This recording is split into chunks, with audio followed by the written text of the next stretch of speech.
त्यांच्या समोर ह्या कृती केल्या आणि म्हणून या पद्धतीचे शिवबा तिथं घडू शकले.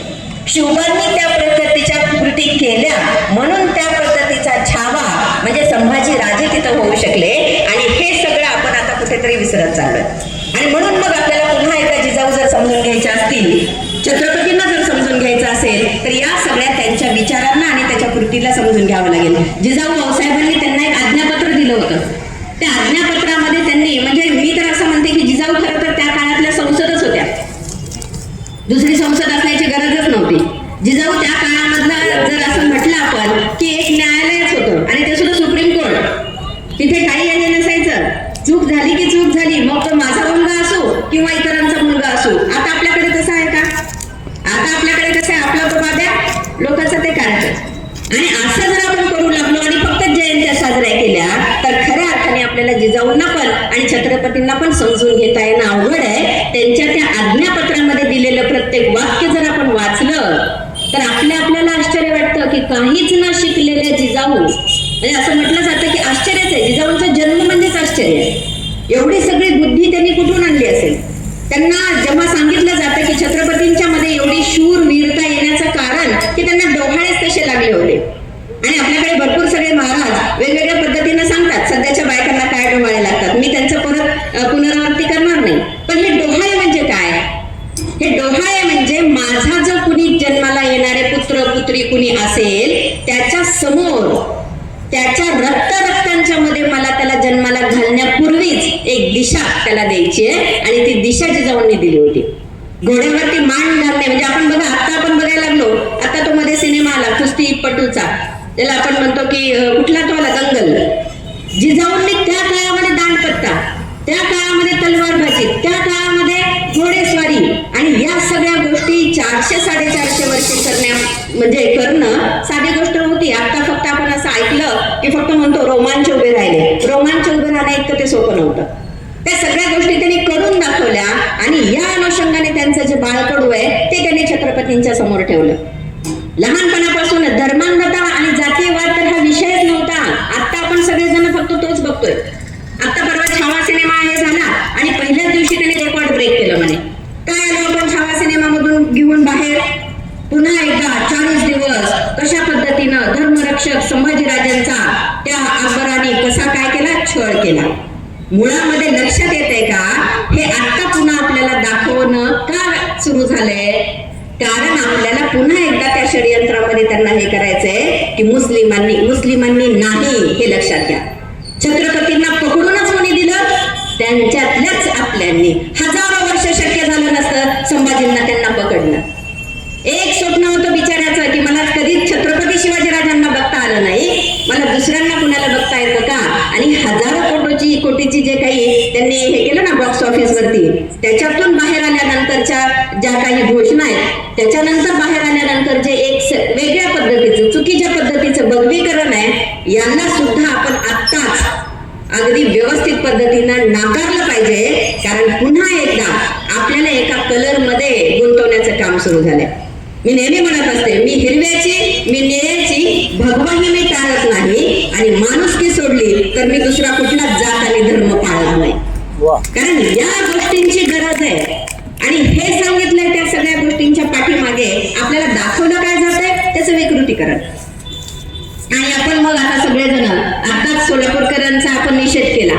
असे कितीतरी सोलापूरकर आपल्यावरती अशा पद्धतीनं डोक्यात काहीतरी वेगळ्या पद्धतीचा आणि त्यांनीच आता मला वाटतं अजून एक जे कोणी आपले गृहस्थ आहेत नेहमी वेगवेगळ्या पद्धतीचं विधान करणारे, त्यांनी आता विधान केलं की खूप चांगला सिनेमा आहे आणि तो सगळ्यांनी बघा. म्हणजे बाहेर येताना परत एकदा शेवटचा जो खूप मोठा सीन त्यांनी केलाय तोच फक्त लक्षात ठेवून या. खरंच छत्रपती संभाजींनी तेवढंच केलं का? किती जणांना माहिती आहे की छत्रपती संभाजींना किती भाषा येत होत्या? किती जणांना माहिती आहे की छत्रपती संभाजी आजच्या लेखकांच्या पेक्षा कितीतरी वरचढ असे लेखक होते. एक इंग्रज सरदार जेव्हा छत्रपतींच्या ह्याला आला होता, त्यांच्या काय म्हणतो आपण त्याला की राज्याभिषेक केला, त्यावेळेला इंग्रजांबरोबर इंग्रजीमधून बोलणारे संभाजी, हिंदी लोकांच्या बरोबर युपीकडच्या उत्तरेकडच्या लोकांच्या बरोबर हिंदीमधून बोलणारे संभाजी, रयते बरोबर मराठीमधून संवाद साधणारे संभाजी, संभाजी आणि फारसी लोकांच्या बरोबर सुद्धा त्या पद्धतीनं बोलणारे संभाजी 8 भाषा त्या काळामध्ये जाणत होते. आणि हा इतिहास आपण कधीच बघणार नाही का? संभाजी म्हणले की फक्त छावा आणि संभाजी म्हणले की फक्त तो एक चेहरा आपल्या डोळ्यासमोर आणला जातो की सिंहाचा जबडा आणि त्याच्यामध्ये हात घालणारे संभाजी. हा सिंहाचा जबडा एक सिंबॉल आहे त्या काळातल्या सगळ्या परिस्थितीचा. सगळ्या म्हणते मी, फक्त राजकीय नाही. त्या परिस्थितीला राजकीय, त्या परिस्थितीला धार्मिक, त्या परिस्थितीला वैचारिक, त्या परिस्थितीला सामाजिक, त्या परिस्थितीला कौटुंबिक असं सिंबॉल आहे तो. आणि त्या सगळ्या गोष्टींच्या वरती मात करणारे छत्रपती संभाजी राजे आपल्याला समजून घ्यावे लागतील. आपण उगीच कुणालाही तरी छत्रपती म्हणत नाही. छत्रपती म्हणणं आणि छत्रपती असणं याच्यामध्ये खूप फरक आहे. कितीतरी लोकांनी स्वतःला म्हणून घेतलं पण नंतर ते झाले नाही. त्याच्यानंतर एकच छत्रपती झाले, शाहू महाराज, कारण त्यांनी तळागाळातल्या मुलांना शिक्षणाची सोय केली. वैचारिक पद्धतीची जाणीव जागृती त्या काळामध्ये सुद्धा करणारा ग्रंथ त्यांनी बुधभूषण सारखा लिहिला. आपल्याला किती जणांना माहिती आहे की त्या बुधभूषण मध्ये किती आणि कोणत्या कोणत्या प्रकारचं काय नॉलेज आहे माहिती नाही. आणि आपण फक्त म्हणत राहतो की आम्ही अमके, आम्ही तमके, आम्ही जिजाऊ ब्रिगेडचे. थोडंसं मी जर तसं बोलले तर थोडं वाईट वाटून घेऊ नका, कारण ही गरज आहे. मी अगोदरच मान्य केलंय, मी तुमच्यापेक्षा नक्कीच वयाने आणि अनुभवाने लहान आहे. पण मी जेव्हा विचार करते तेव्हा मला असं लक्षात येतं, जेव्हा मी कुणाशी तरी बोलत असते की या सगळ्या गोष्टींचा तुम्हाला अर्थ माहिती आहे का? हे सगळ्या गोष्टी तुम्ही वाचलेल्या आहेत का? आलं साळुंखेचं पुस्तक आपण सगळ्यांना फक्त देत राहतो, वाचलंय का? बुद्धी प्रामाण्यवादी जिजाऊ म्हणून शैलजा मोळक ऍडव्होकेट कितीतरी सोप्या भाषेमध्ये त्यांनी ते सगळं लिहिलंय, आपण त्याला कधी वाचलंय का? आणि म्हणून मग जोपर्यंत या पद्धतीची वैचारिक जाणीव जागृती आपल्या तळागाळातल्या लोकांच्या पर्यंत येणार नाही, घराघरांच्या पर्यंत जाऊन पोहोचणार नाही, घरातल्या स्त्रिया, मुलं आणि पुरुष यांच्यापर्यंत ते सगळे विचार जाऊन पोहोचणार नाहीत आणि सगळेजण एक संघपणे एक वाक्यता त्यांच्यामध्ये ठेवून या सगळ्यांचा विचार करणार नाहीत, तोपर्यंत अशा हजारो जरी जयंत्या केल्या तरी त्या फक्त काय होतील, तेवढ्या पुरत्या जयंत्या होतील. काय आपण बघतोय आज आमच्या लातूरला असं सांगितलं गेलं की उद्या अगदी जगभरात झाली नसेल अशी मोटरसायकल रॅली जयंतीच्या निमित्ताने काढणार आहोत. काय करतोय आपण? काय केलं पाहिजे आपण? आपल्या भारताला स्वातंत्र्य मिळून एवढे वर्ष झाल्यानंतर आता कुठेतरी महासत्ता होण्याचं आपण स्वप्न बघतोय म्हणे. मला खरं वाटत नाही ते. मी कवयित्री आहे आणि विद्रोहीच आहे, त्याच्यामुळे मला काही खरं वाटत नाही ते महासत्तेचं स्वप्न. पण ज्यांना कुणाला वाटत असेल ते, या अशा पद्धतीनं गाड्या फक्त फिरवल्या म्हणजे महासत्ता आपण होणार आहोत? अशा कुणाला भीती घालतोय आपण आणि कशासाठी? हे जे डोक्यात भरवलं चाललंय ना, हे आपलं आयांचं कर्तव्य आहे आपल्या मुलांना उद्या या सगळ्या गोष्टींच्या पासून घरात थांबवण्याचं. आणि हे आपण करत नाही आहोत म्हणून आपण जिजाऊ होऊ शकत नाही. चुकीला चूक म्हणण्याची हिंमत ज्यांच्यामध्ये होती त्या जिजाऊ, आणि सगळेच करायला मग आमच्या पण पोरानं काय केलं नाही करता त्याला कसं ठेवावं म्हणून अशा पद्धतीनं करणारे आपण सगळे सर्वसामान्य. आणि हा जो फरक असतो, हाच फरक माणसाला काय बनवत असतो? महान. आणि या अनुषंगाने आपल्याला जिजाऊंच्याकडे बघावं लागेल. दुसरी आणि सगळ्यात महत्वाची गोष्ट म्हणजे ज्या राजांना महात्मा फुलेंनी पदवी दिली, कुळवाडी भूषण, आज आपण बघायला लागलो शेतकऱ्यांची काय अवस्था आहे. एकीकडे आपल्याला असं सांगितलं जाते की सगळं अनवेल चाललंय. आपण सुद्धा अगदी सकाळी 9 वाजता जरी आपल्याला फोन आला आणि एवढे टेन्शन आहेत आपल्यावरती, तरी सुद्धा आपण फोनवरती अगदी सहज सांगत असतो काय चाललंय, मजेत आहे का? एवढं सगळं मजेत. रोज आपण बातम्या वाचतो आणि इतकं मुरदार झालंय आपलं मन की कधी कधी तर त्या बातम्यांच्या मध्ये जर काही रक्तरंजितपणा नसेल तर आपल्याला त्या बातमीचं सुद्धा काही महत्व वाटत नाही. बातम्या सुद्धा आपल्याला आता तशा असल्या तर बऱ्या वाटायला लागल्या. आणि ह्या सगळ्या गोष्टी होत असताना कुळवाडी भूषण फक्त आपण त्यांना म्हणतो त्यांच्या जयंतीच्या दिवशी. या कुळवाडी भूषणच्या पाठीमागचा अर्थ, भारत हा कृषी प्रधान देश आहे असं म्हणणाऱ्या किती लोकांना माहिती आहे? शेतकऱ्याच्या शेतातल्या भाजीच्या देठाला सुद्धा नख न लागू देण्याची जे आज्ञापत्रामध्ये लिहिलंय. कधी कधी गडांच्या वरती आणि किल्ल्यांच्या वरती गेल्यानंतर तिथली काहीतरी माहिती थोडीशी वाचायला शिका.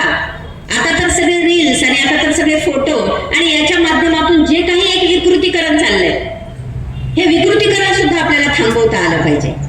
महिलांच्या बद्दलचं विकृतीकरण असेल, या सगळ्या विचारांच्या बद्दलचं विकृतीकरण असेल, कारण याला आता कोणी एलियन्स येणार नाहीये. दुसरे छत्रपती कंटाळे बिचारे, त्यांचं एवढं सगळं होणंच. आणि या सगळ्या गोष्टींना आपण आजही जर बघणार नसू तर मला वाटतं काही अर्थ राहणार नाही. भाजीच्या देठाला सुद्धा नख न लावण्याची त्यांनी काय काय लिहिलंय ते थोडस खरंच आपण सगळ्यांनी ते आज्ञापत्र वाचून समजून घेतलं पाहिजे की आजची ही जी मोठी झाडं आहेत कालांतराने त्याची लाकडं सुद्धा होतील, पण कालांतराने होतील म्हणून आजच ती नष्ट करणं किती पुढचा विचार आहे.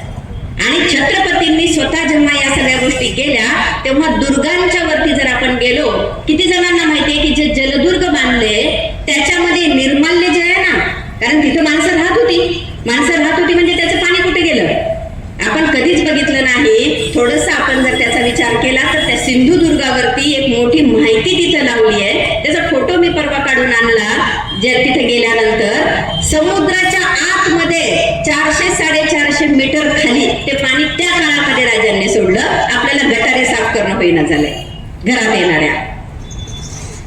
हा जो दूरदर्शीपणा आहे, ही जी शिकवण होती, आणि कुठल्याही पद्धतीचं कोणतंच इंजिनिअरिंग नाही आपल्याकडे, तर विद्यार्थी कमी आणि इंजिनिअरिंगच्या एवढ्या शाखा जास्त झाल्यात आणि तरी आपल्याला साधं पर्यावरणाचा समतोल राखणं होत नाहीये. आणि या सगळ्या गोष्टींचा विचार त्या काळात करणाऱ्या जिजाऊ, आणि नुसता विचारच नाही तर त्याला कृतीमध्ये उतरायला भाग पाडणाऱ्या जिजाऊ, म्हणून जिजाऊंचं महत्व खूप वेगळं आहे. आणि या पद्धतीचे आपण आहोत का? आपण 12वी शिकलो, फर्स्ट इयर झालंय, थर्ड इयर झालंय, MSc झालोय, अजून काय काय झालोय. आणि आपल्याला जर विचारलं, म्हणजे खरं तर बघा त्या काळामध्ये शिवाजी राजांना घडवणाऱ्या जिजाऊंना असं खूप जणांनी म्हटलं होतं की तुम्ही स्त्री आहात, तुम्ही काय करू शकता. आणि त्यांनी उत्तर दिलं होतं, एका स्त्रीने जर ठरवलं तर ती 5 शहायांना पाणी पाजू शकते. तेच त्या बाळकडून पाजलं ना तिने 5 शहायांना, कारण त्या स्वतःचा विचार स्त्री म्हणून करत नव्हत्या. आणि म्हणून मग मी जेव्हा एक व्यक्ती म्हणून आणि स्त्री म्हणून जेव्हा जिजाऊंच्याकडे बघते तेव्हा मला पहिल्यांदा स्त्रियांना व्यक्ती म्हणून समजणारी आणि स्वतःपासून त्याचा विचार करणारी जिजाऊ ही एकमेव उदाहरण सापडते. म्हणून आपल्याला सुद्धा ठरवावं लागेल आपण कोण आहोत. आपल्याला जर घरातला कोणता महत्वाचा विचार विचारला की आपण काय म्हणतो, आम्ही बाई माणसं. बाई का माणूस ठरवा. एकदा आपण जर बाई का माणूस ठरवलं आणि त्याच्यातला माणूस म्हणजे व्यक्ती जर आपण झालो ना, तर 5 शहायांना ज्यांनी पाणी पाजायचं बाळकडू जिजाऊंना म्हणजे ज्यांनी पाजलं त्यांच्या खऱ्या अर्थाने आपण नाव घेण्याच्या तरी मला वाटतं आपण थोडेसे कुठेतरी काबिल होऊया. आणि या अनुषंगाने स्वतःचा विचार आपण करतो का? एक व्यक्ती म्हणून स्वतःकडेच आपण पाहत नाही. आणि चुकीच्या पद्धतीनं असतं बरं का, माणसांचं सुद्धा फार मजेशीर असतं. ज्यावेळेला मी असं विचारते सांगते की अगदी पुरुषोत्तम खेडेकर सरांनी सुद्धा आपल्याला सुरुवातीला सांगितलं की या सगळ्या गोष्टींना आपण आता नाही म्हणलं पाहिजे. धार्मिक सगळे विधी आपण बंद केले पाहिजेत. सगळे जे काही चुकीच्या परंपरा आहेत त्यांना आपल्याला ठामपणे नाही म्हणताच आलं पाहिजे. मी चळ लावलंय त्याला.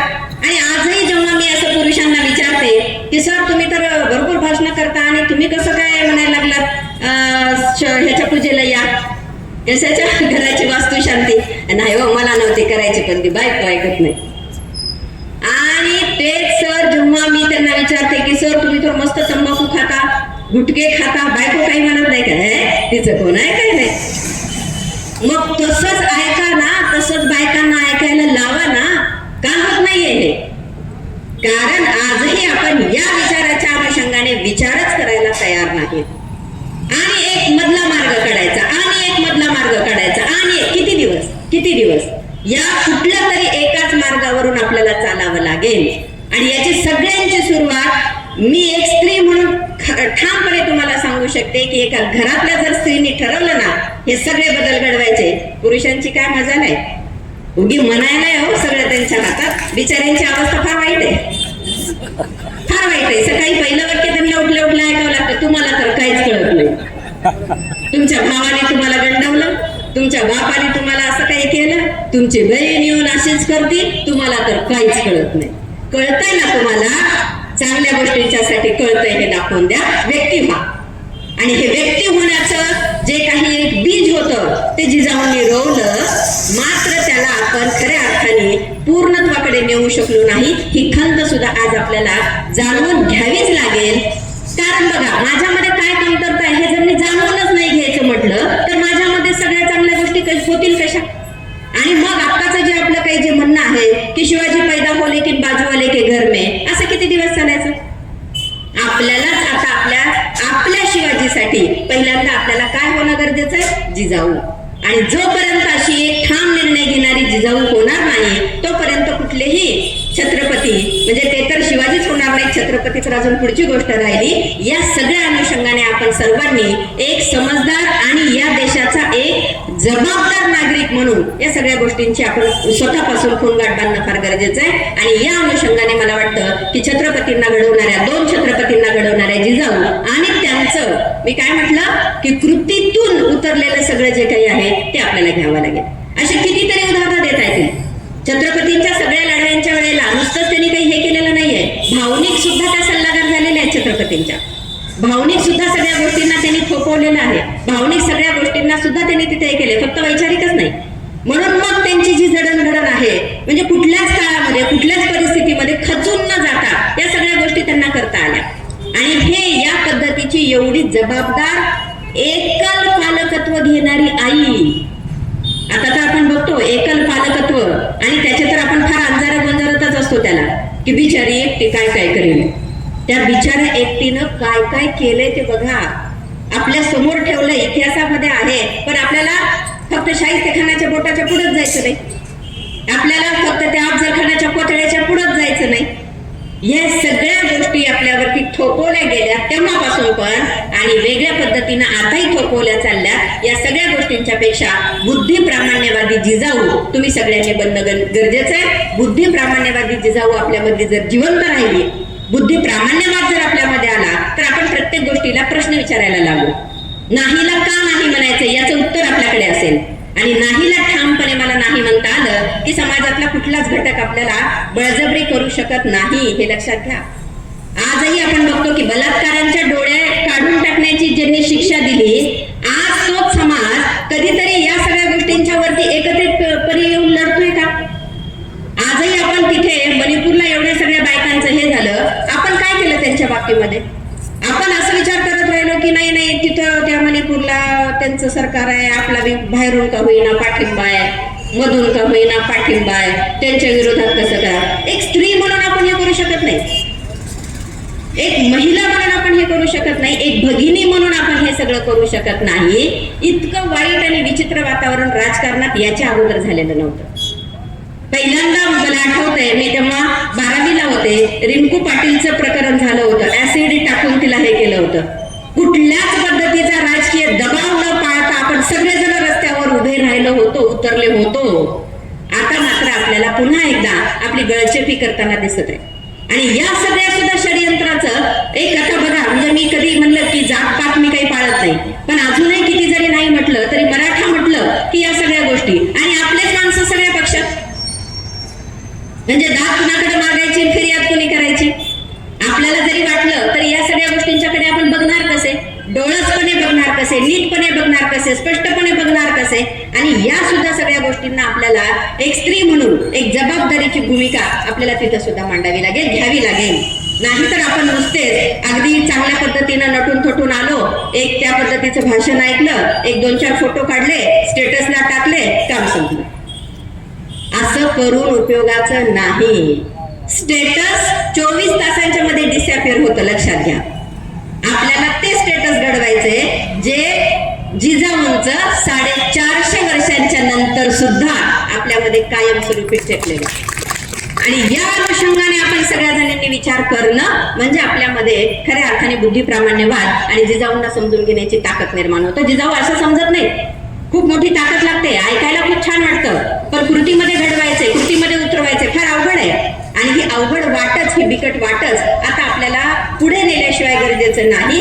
कारण याच वाटेवरती हजारो वर्ष म्हणजे चाचपडत असलेल्या समाजाला दिशा देणारे हे 3 महामानव आपल्यामध्ये होऊन गेले.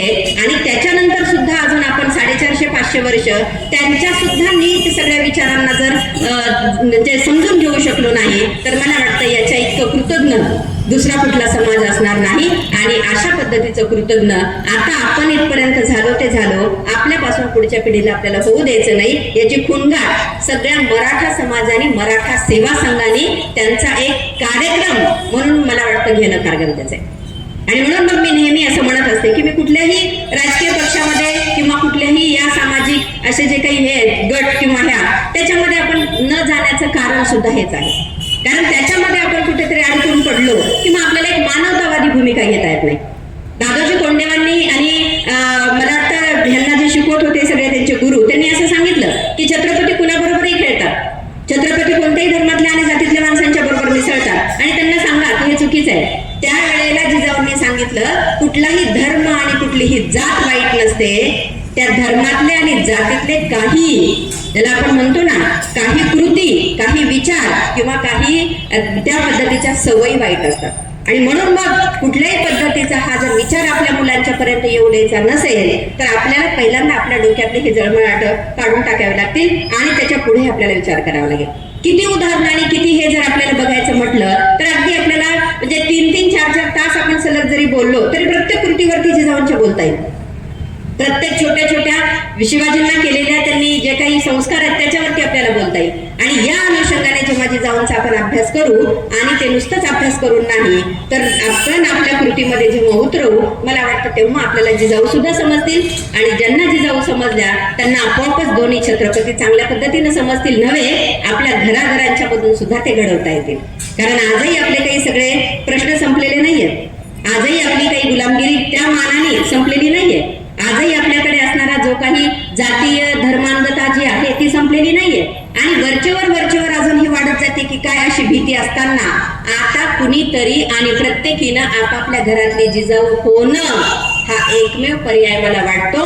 आणि हे जेव्हा होईल तेव्हा खऱ्या अर्थाने छत्रपतींच्या स्वप्नामधलं जे स्वराज्य होतं त्याला आपण जोडलाय शब्द हिंदवी, पण ते स्वराज्य होतं रयतेचं राज्य, रयतेमधल्या शेवटच्या माणसाचा सुद्धा त्याला अधिकार मिळवून देणारं राज्य.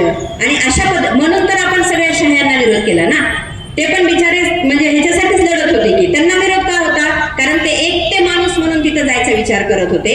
आणि छत्रपतींच्या स्वराज्याची संकल्पनाच काय होती, मी जरी तिथं पुढं असलो तरी माझं, मी कुणाचं प्रतिनिधित्व करतोय, इथल्या तळागाळातल्या अगदी छोट्यातल्या छोट्या सुद्धा माणसाचं.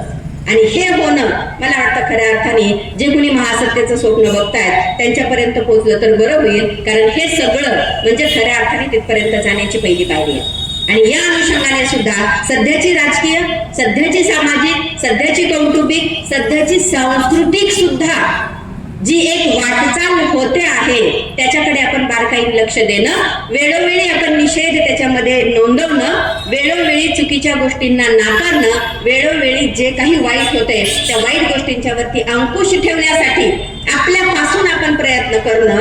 आणि म्हणजे खऱ्या अर्थाने या स्वराज्याचं रक्षण आपण करतोय, करू शकू अशी थोडीशी खुणगाट आपल्याला प्रत्येकीला मनाशी बांधावी लागेल. आणि म्हणून मग या प्रसंगी जास्त न बोलता, या प्रसंगी म्हणजे जे काही सगळे मुद्दे होते, म्हणजे मला जे काही सगळं मांडायचं होतं ते खरं तर मी तिघांच्या आणि अगदी व्यापक पद्धतीने मांडणार होते की खऱ्या अर्थाने छत्रपतींना नुसतंच काहीतरी 200-250 लढाया त्यांनी लढल्या किंवा अजून काहीतरी केलं एवढं नाही, तर ज्ञान, चारित्र्य, संपन्नता, वैचारिक त्यांची जाणीव जागृती आणि एक माणूस म्हणून त्यांची संपूर्ण जडणघडण, एक राजा म्हणून नाही एक माणूस म्हणून संपूर्ण त्यांची जडणघडण करणाऱ्या जिजाऊ आपल्याला सगळ्यांना आता जर समजून घ्यायचे असतील तर त्यांचं चरित्र आपल्याला नीटपणे वाचावं लागेल आणि त्याला बुद्धिप्रामाण्यवादाने आपल्या कृतीमध्ये उतरावं लागेल. नुसतंच आपण वाचलं आणि त्याला पोथी करून टाकलं तर उपयोगाचं नाही.